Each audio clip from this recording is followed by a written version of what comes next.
आपके साथ ये नोट्स शेयर किए हैं, दोबारा करेंगे, जिसमें आपको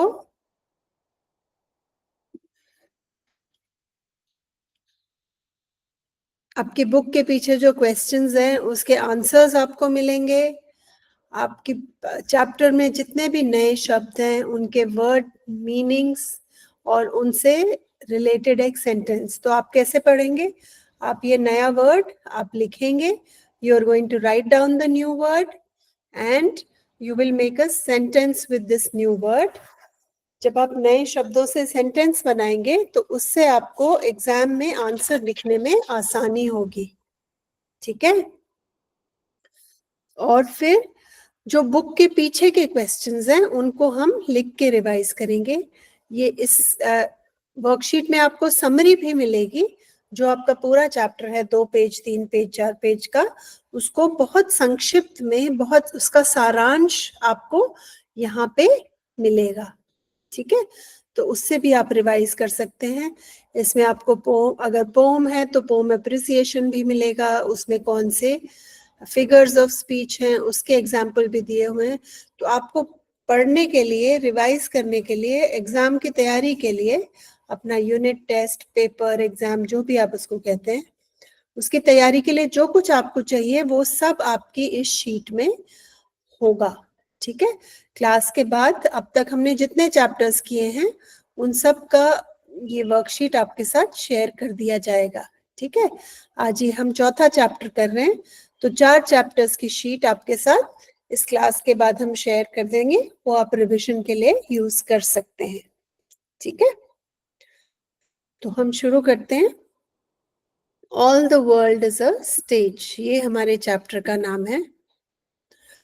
अच्छा, एक बहुत इंटरेस्टिंग चीज है कि जितनी भी इंटरेस्टिंग चीजें हैं दुनिया में वो सब साथ हैं। अगर आप देखें 7 wonders of the world, wall of China है, पेट्रा है, क्राइस्ट द रिडीमर है, माचू पिच्चू है, चिचन इट्जा, रोमन कोलोसम एंड ताजमहल, ये 7 वंडर्स ऑफ द वर्ल्ड कहे जाते हैं।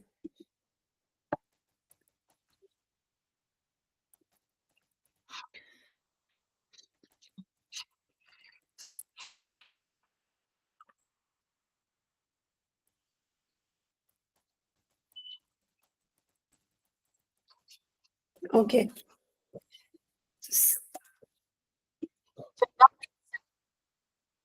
ठीक है?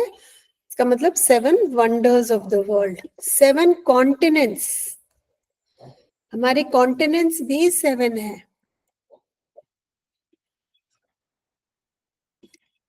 ना? Asia, Africa, north America, south America, Europe, Australia, Antarctica. Rainbow में भी 7 कलर्स होते हैं, इंद्रधनुष में भी 7 रंग होते हैं।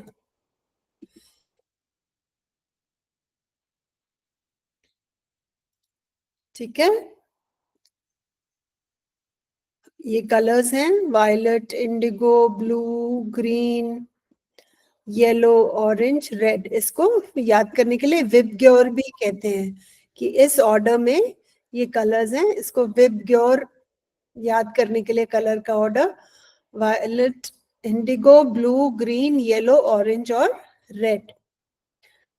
सारे गामा के भी 7 नोट्स होते हैं, सा रे गा मा पा धा नी, और फिर सा दोबारा रिपीट होता है।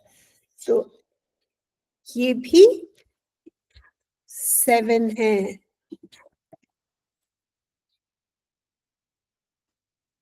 ठीक है?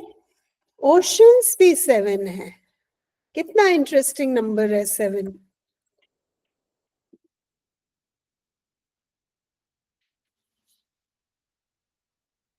है ना? 7 समुद्र है। Antarctic ocean, north Atlantic ocean, south Atlantic ocean, north Pacific ocean, south Pacific ocean, Indian ocean, southern ocean.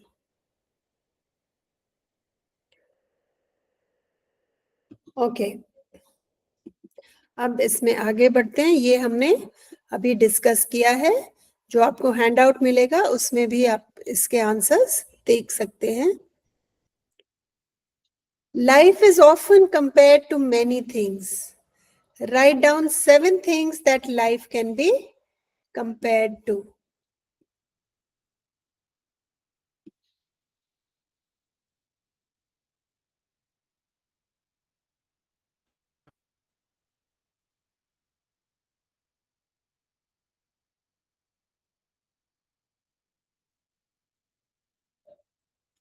ठीक है, ये एग्जाम्पल दिया हुआ है।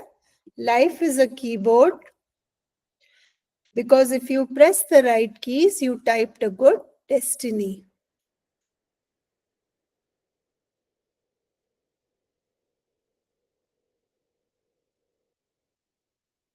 ठीक है, इसको आप अपनी समझ से किसी भी 7 चीजों से कंपेयर कर सकते हैं। जो आपको हैंडआउट मिलेगा, जो वर्कशीट मिलेगी, उसमें मैंने कुछ अपनी तरफ से डाल दिए हैं। ठीक है, अच्छा, नेक्स्ट क्वेश्चन हमारा बहुत इंटरेस्टिंग है। वो है एज विद स्टेजेस। हर उम्र के स्टेज का एक नाम है। ठीक है, जैसे जब बच्चा पैदा होता है, बर्थ टू 2 इयर्स, जब वो 2 साल तक का होता है तो उसको हम क्या कहते हैं? बेबीहुड या इन्फेंसी। वो एक बेबी होता है। और जब वो 3 साल से 12 साल तक का होता है तो उसको कहते हैं चाइल्डहुड, बचपना। 13 इयर्स से 17 इयर्स जब होता है तो होता है टीनेज या एडोलेसेंस। टीनेज शुरू हो जाता है ना, 13, 14, 15, 17, इनफैक्ट 18, 19 भी टीनेज में ही आता है। 20 से हम उसको मानते हैं कि वो एडल्टहुड में आ गया है। बट 18 टू 44 इयर्स हमारा हो जाता है एडल्टहुड, जब आप एक एडल्ट हो बन जाते हैं, एक बड़े हो जाते हैं। 45 टू 60 हो जाता है मिडिल एज। ये माना जाता है कि अगर कोई 100 साल तक जीता है तो 45 से 60 साल के बीच में आपका मिडिल एज है, आपकी उम्र का मध्य है। 65 टू 70 टू 80 हो जाता है सीनियर सिटीजन और एल्डरली पर्सन, बुजुर्ग, बड़े, सीनियर। और 80 से अबव कहते हैं ओल्ड एज और सेकेंड चाइल्डहुड।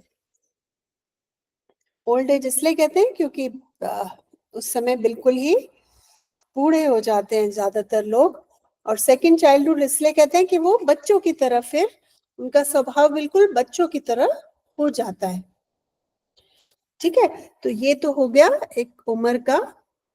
हर एज और स्टेज को हम क्या कहते हैं और किस एज, कितने साल से कितने साल के बीच में वो आता है।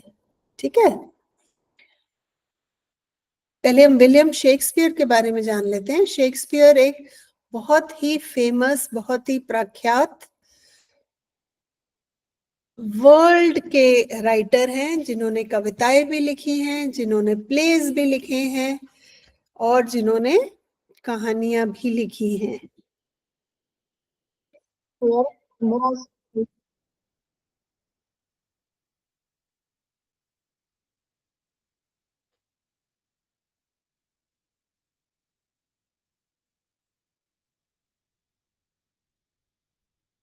तो वो 2 चीजों के लिए माने गए हैं। उन्होंने जितना भी अपने लेख लिखे हैं वो एक प्ले की फॉर्म में लिखे हैं, क्योंकि उन दिनों क्या होता था कि प्ले स्टेज पे परफॉर्म होते थे। स्टेज पे प्ले का प्रदर्शन होता था, तब पढ़ने का इतना प्रचलन नहीं था। तो उनकी जितनी भी कहानियां हैं वो प्ले के फॉर्म में लिखी गई हैं, ड्रामा के फॉर्म में लिखी गई हैं। और उन ड्रामास में बहुत सारी अच्छी कविताएं भी हैं वो कविताएं अलग से भी पढ़ी जाती हैं और वो ड्रामा का हिस्सा भी होती है। ये जो कविता है, this is from his play As You Like It. Here he compares the world to a stage where the drama of life is enacted. तो ये उनका एज यू लाइक इट जो प्ले है उससे लिया गया है। और यहाँ पे वो कहते हैं कि स्टेज सिर्फ नाटक करने के लिए नहीं होता, ये सारी दुनिया ही एक स्टेज है जहां हम सिर्फ रंगमंच पे अपना रोल प्ले करने आते हैं और चले जाते हैं।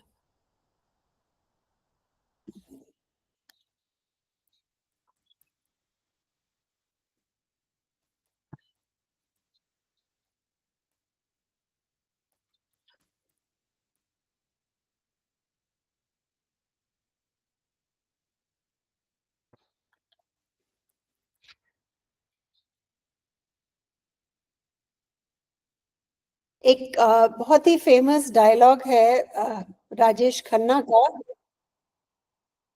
डोर ऊपर वाले की उंगलियों में बंदी है, कब कौन कैसे उठेगा ये कोई नहीं बता सकता है। हा हा हा हा हा। कठपुतलियां हैं जिनकी डोर ऊपर वाले की उंगलियों में बंदी है, कब कौन कैसे उठेगा ये कोई नहीं बता सकता है। हा हा हा हा हा। हम सब तो रंगमंच की कठपुतलियां हैं जिनकी डोर ऊपर वाले की उंगलियों में बंदी है, कब कौन कैसे।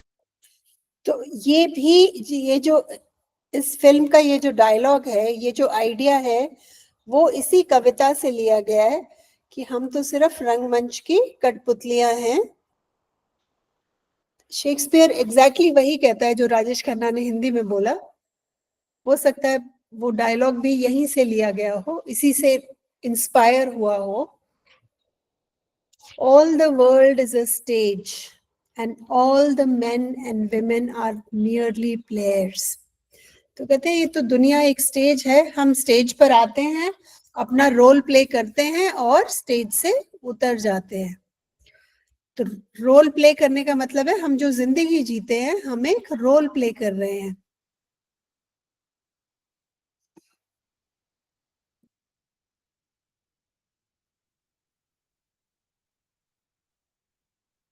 ठीक है, तो वो कहते हैं हम सिर्फ एक रोल के लिए आते हैं, अपना रोल स्टेज पे करते हैं और हमारा रोल खत्म होता है तो हम स्टेज से चले जाते हैं।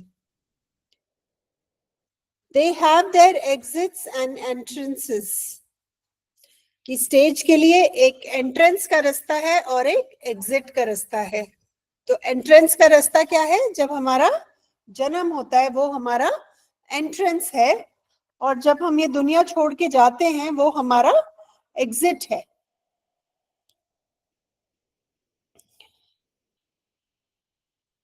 And one man in his lifetime plays many parts, his acts being 7 ages.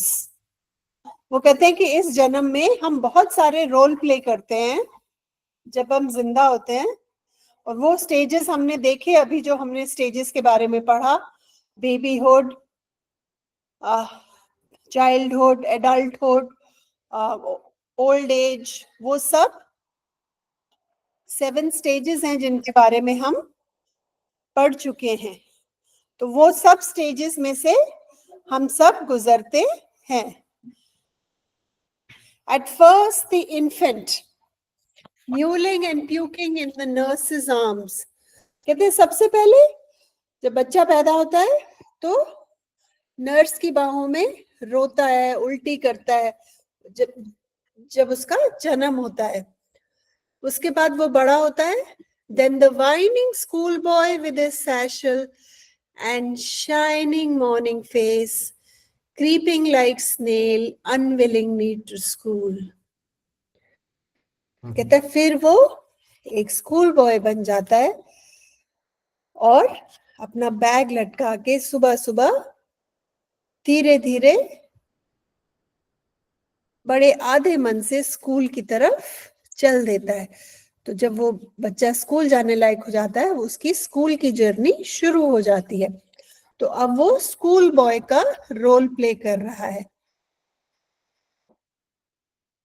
And then the lover, sighing like furnace, with a woeful ballad made to his mistress's eyebrow. उसके बाद फिर वो एडल्ट बनता है, जवान होता है, उसको किसी लेडी से प्यार होता है और वो उसके लिए अपना जीवन समर्पित कर देता है. Then a soldier, full of strange oaths and bearded like a pard. कहते फिर वो एक सोल्जर का काम करना शुरू करता है. वो एक सोल्जर बनता है अपनी लाइफ में, खूब सारे कस्मे वादे लेता है. और pard is a short form of leopard, और उसकी दाढ़ी लेपर्ड की तरह वो एक दाढ़ी अपनी बढ़ा लेता है. Jealous in honour, sudden and quick in quarrel. कहते हैं उसको इतनी जल्दी उसको जेलसी होती है, इतनी जल्दी वो लोगों से लड़ाई करता है.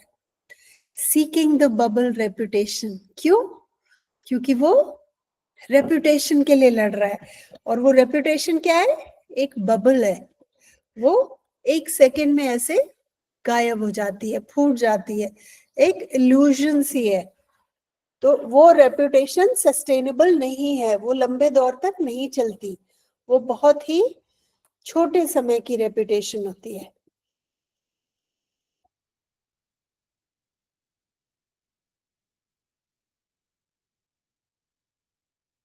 तो वो प्रतिष्ठा बहुत ही शॉर्ट लिव्ड होती है, बहुत ही छोटे समय के लिए होती है, इसलिए उसको बबल रेपुटेशन बोला है.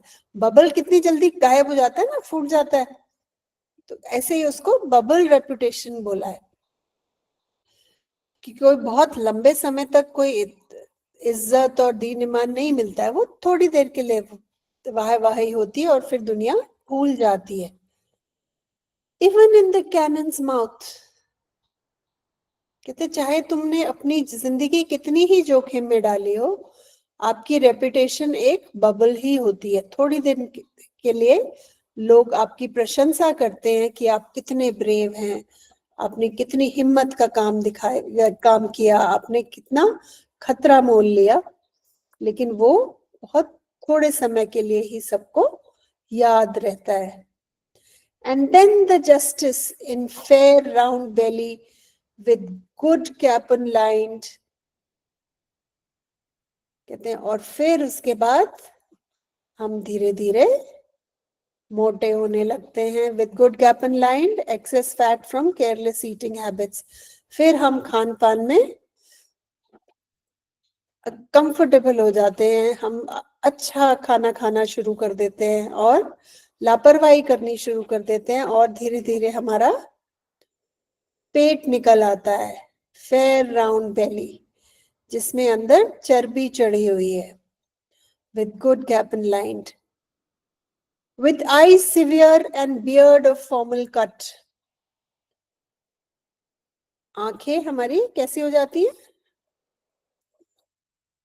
सीरियस, है ना. कोई हमें लाइटली नहीं ले सकता, बहुत स्ट्रिक्ट आंखें हो जाती हैं. और बियर्ड कैसी हो जाती है? जो पहले लेपर्ड की तरह बियर्ड थी, अब जैसे आर्मी में बहुत साफ सुथरा एक फॉर्मल कट रखना पड़ता है, उस तरह का तुम अब दाढ़ी रखते हो, है ना.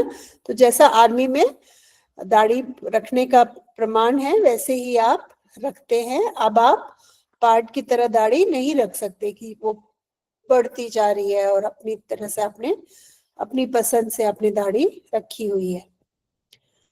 Full of wise saws and modern instances.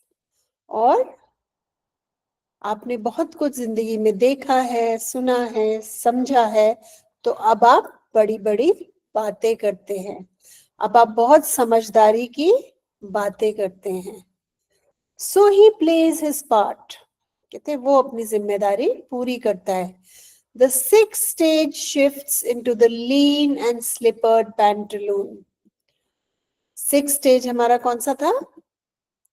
Sixth stage था सीनियर सिटीजन का, 65 से 80 वाला, कि अब वो दुबले पतले होने लगे हैं, उनकी सेहत थोड़ी सी कमजोर होने लगी है.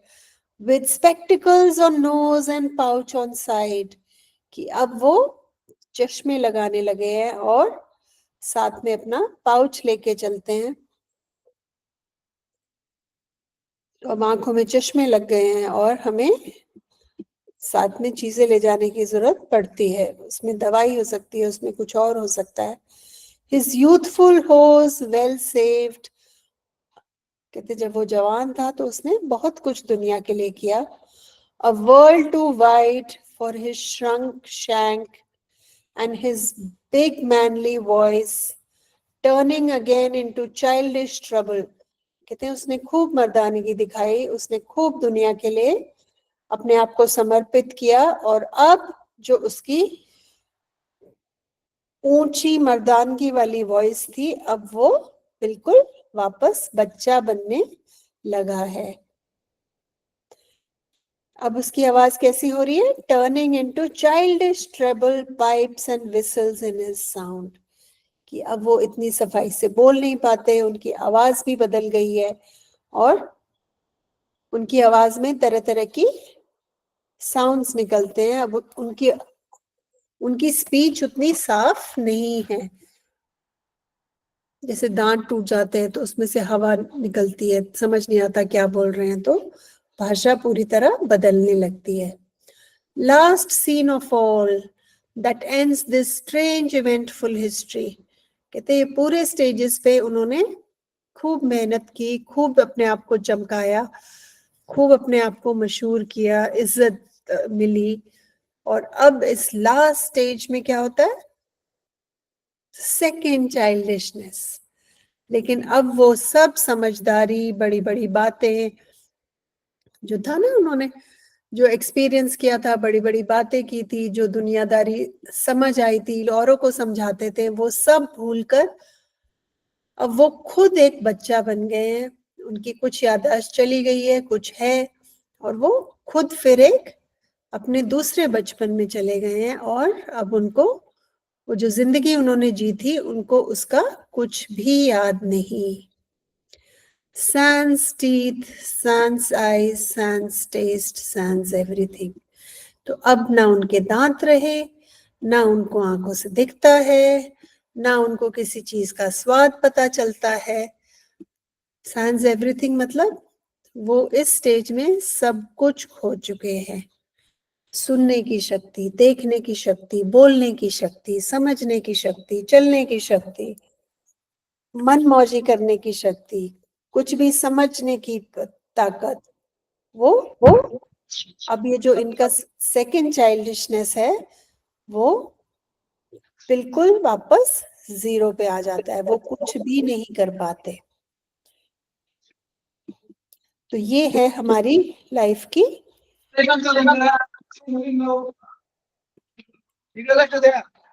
This is the story of our lifes. इसलिए शेक्सपियर कहते हैं कि the world is a stage.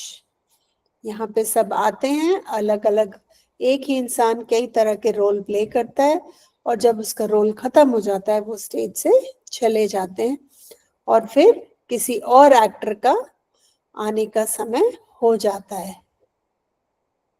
एक गाना है ना, आएंगे मुझसे बेहतर कहने वाले, तुमसे बेहतर सुनने वाले, मैं पल दो पल का शायर हूँ, पल दो पर मेरी कहानी है।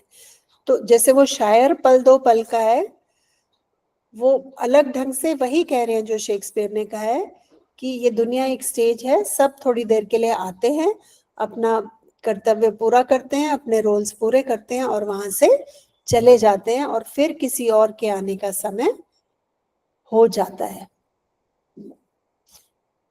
तो ये भाव आपको बहुत सारे गानों में, बहुत सारे डायलॉग्स में, बहुत सारे किताबों में देखने को मिलेगा।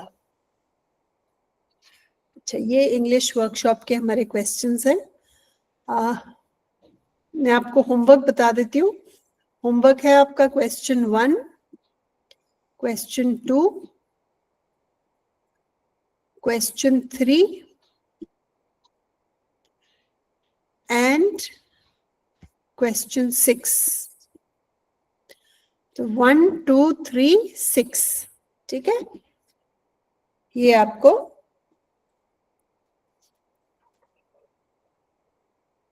ये आपके होमवर्क क्वेश्चंस हैं, हम अभी इनको डिस्कस भी करेंगे और जो मैं आपको शीट देने वाली हूँ उसमें आपको इसके आंसर्स भी मिलेंगे, ठीक है?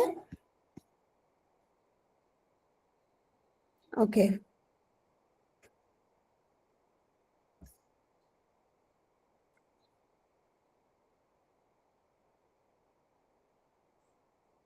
ऑल राइट,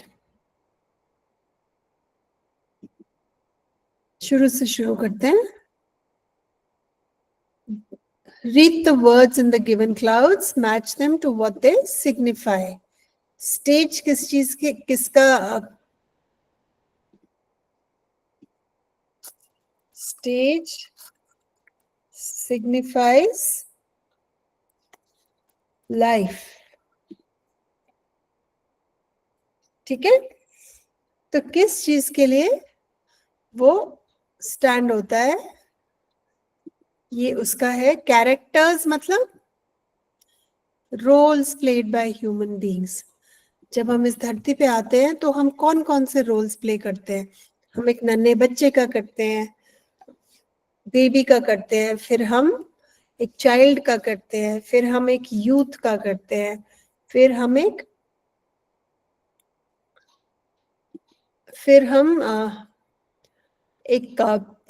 नौजवान का करते हैं जो शादी करता है, घर बसाता है, फिर एक नौकरी करता है जिसमें बहुत इज्जत और पैसा और शोहरत होती है, और उसके बाद फिर ओल्ड एज आती है और फिर सेकंड चाइल्डहुड आता है। स्क्रिप्ट क्या है? स्क्रिप्ट है स्टोरी ऑफ लाइफ। जो हम जिंदगी जी रहे हैं, हमारी जो कहानी है वो स्क्रिप्ट है जो हम स्टेज पे प्ले करते हैं।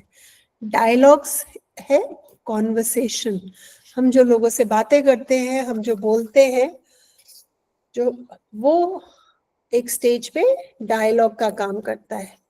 एंट्री हमारा बर्थ और एग्जिट हमारी डेथ, है ना? हम जब चले जाते हैं स्टेज से, हम लाइफ से चले जाते हैं, है ना? तो हमने जो डिस्कस किया था उसको आप यहाँ पे लिख सकते हैं।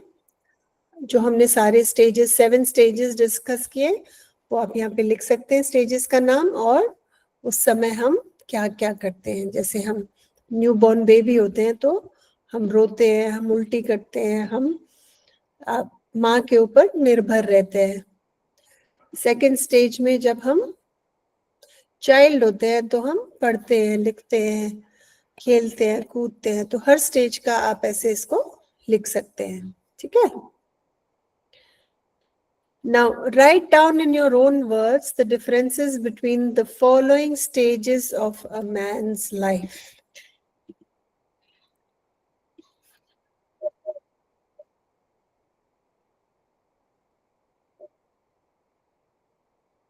ठीक है? तो वो कहते हैं कंपेयर करो इनको, दोनों स्टेजेस को। सेकेंड स्टेज में क्या होता है? तुम बच्चे हो, तुम्हारा स्कूल जाने का मन नहीं है और तुम थोड़े से घबराए, शर्माए और बहुत ही मासूम से बच्चे हो। और फोर्थ स्टेज में क्या होता है? तुम एक एडल्ट हो, तुम लड़ने के लिए तैयार हो, तुम बोल्ड सोल्जर का रोल प्ले करने के लिए तैयार हो, और तुम पे देशभक्ति का और अपनी कर्तव्य का भूत सवार है। तो you are bold and aggressive, ready to fight for honour. तो ये दोनों स्टेजेस में ये फर्क है। थर्ड स्टेज है हमारा जिसमें हम इमोशनल होते हैं, हम अपने परिवार से बहुत अटैच्ड होते हैं, बहुत भावुक होते हैं, और जो एकदम से दिमाग में आता है वो हम कर लेते हैं। फिफ्थ स्टेज में क्या होता है? हम बड़े हो गए, हम समझदार हो गए, हम सोच समझ के करते हैं जो करते हैं, हम लोगों को सलाह देते हैं क्योंकि हमने दुनिया देखी है। और फिफ्थ वाला स्टेज शांत और समझदारी का होता है। फर्स्ट स्टेज जब हम पैदा होते हैं, और सेवेंथ स्टेज जब हम सोचने, सुनने, समझने, छूने, खाने सब की वो क्षमता खो देते हैं। तो पहले स्टेज में हम बच्चे होते हैं, हम बहुत छोटे होते हैं, सब हमारा ख्याल रखते हैं। और 7th स्टेज में भी वही है कि तब भी और लोगों को हमारा ख्याल रखना पड़ता है। हम अपना ख्याल दोनों ही सिचुएशंस में नहीं रख सकते। ना एक नवजात शिशु अपना ध्यान रख सकता है, ना एक सेकंड चाइल्डहुड में बुजुर्ग जो न देखने की क्षमता रखता है, न सुनने की, न खाने की, न चलने फिरने की, न वो अपना ध्यान रख सकता है। तो इन दोनों स्टेजेस को दूसरे लोग केयर करते हैं, वो खुद अपना ध्यान नहीं रख सकते, है ना? Okay, pick out the lines that contain imagery, a picture created in the mind by using words of the following people. तो शब्दों से इन लोगों की इमेज कैसे बनाई है पोएट ने हमारे दिमाग में?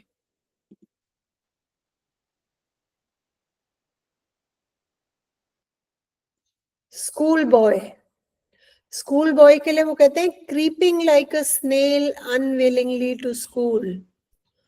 स्कूल बॉय के लिए क्या है? ये स्कूल बॉय जा रहा है creeping like a snail unwilling to school. तो ये इमेजरी उन्होंने दी है। फिर नेक्स्ट इमेजरी उन्होंने दी है सोल्जर के लिए, full of strange oaths and bearded like a pard. Next stage के लिए ये इमेज उन्होंने क्रिएट की है। फिर जब वो सोल्जर बन जाता है नेक्स्ट स्टेज में,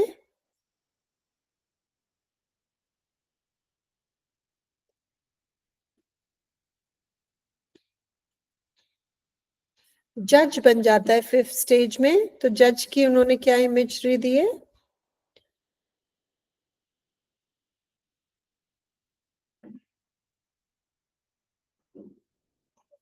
justice in fair round belly with round capon lined, है ना? ये जज की उन्होंने इमेजरी दी है। और with eyes severe and beard of formal cut, की कैसी है जज की आईज? आईज बहुत स्ट्रिक्ट है और बियर्ड तरीके से कटी हुई है जैसे उन फॉर्मली जजेस की होती है। और फाइनल है सीनियर सिटीजन, जिसमें कहता है कि वो बड़ी सी बड़े आदमी की आवाज वापस से एक बच्चे जैसी लगने लगी है।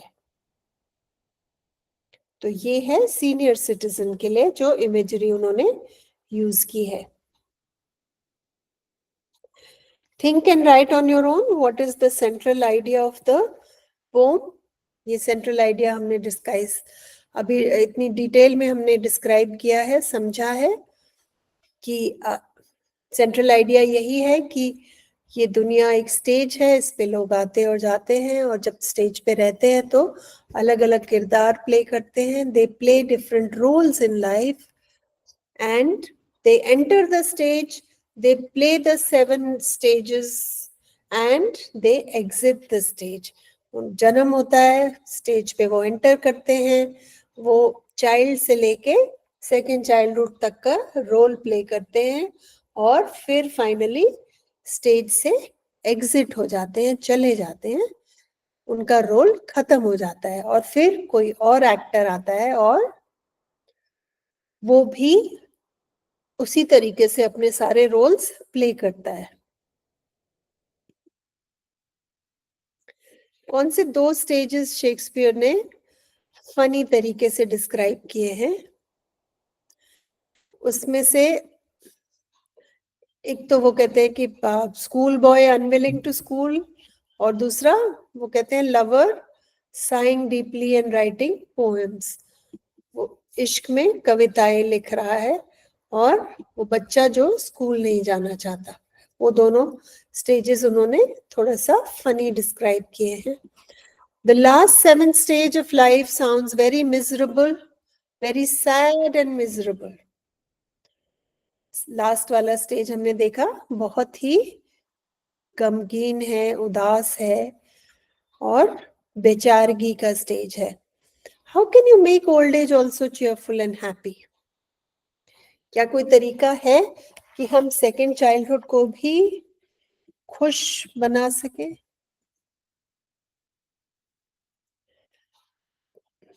ये हमारे ऊपर है, ये बाकी किरदारों के ऊपर है।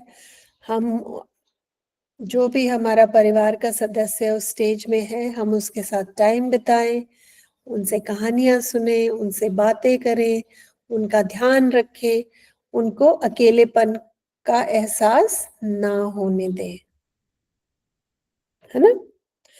तो ये हम उनके लिए कर सकते हैं। The poem is entirely metaphorical. Pick out the comparisons from the poem. शुरू से आखिर तक पूरी पोएम में comparisons ही हैं। वर्ल्ड मतलब वर्ल्ड को वो कहते हैं स्टेज, एक्टर्स को वो कहते हैं, एक्टर्स कौन है? एक्टर्स हैं हम और आप, जो इस दुनिया में पैदा हुए हैं और जो जाएंगे। बर्थ एंड डेथ, बर्थ को वो कहते हैं एंट्री ऑन द स्टेज और डेथ को वो कहते हैं एग्जिट फ्रॉम द स्टेज। तो ये हमारी कविता है।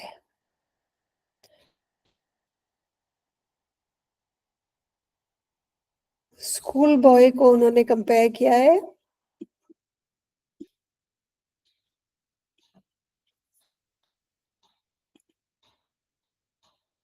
स्कूल बॉय को वो पोम में कंपेयर करते हैं किससे?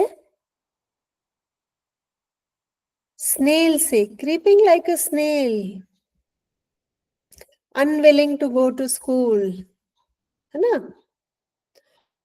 लवर्स साय, एक आशिक गहरी सांसें ले रहा है और अपने प्रियतमा से मिलना चाहता है। स्पॉटेड लेपर्ड, स्पॉटेड लेपर्ड किसको बोल रहे हैं? जिसने दाढ़ी बढ़ाई हुई है और वो फैशनेबल, वो उसको लेपर्ड से कंपेयर कर रहे हैं।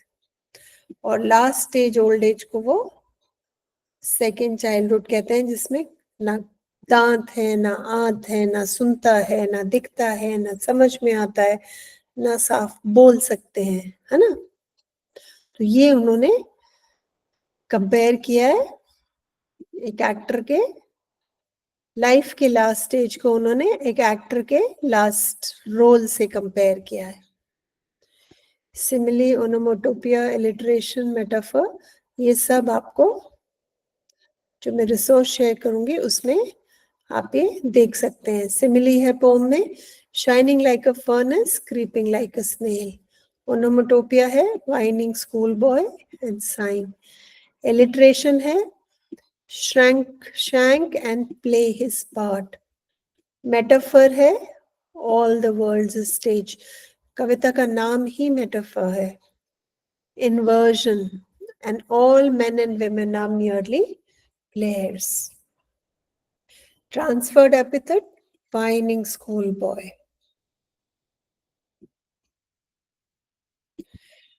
ठीक है, वाइनिंग होता है आवाज, लेकिन यहाँ पे स्कूल बॉय को डिस्क्राइब करने के लिए यूज किया गया है। ठीक है, तो ये पोएम का एप्रिसिएशन है जो आप एक बार पढ़ सकते हैं। आई होप आपको कविता समझ में आई है, और ये रिसोर्स आपके साथ हम शेयर कर देंगे और आप इसको रिवीजन के लिए यूज कर सकते हैं। ठीक है, ओके बेटा, बाय।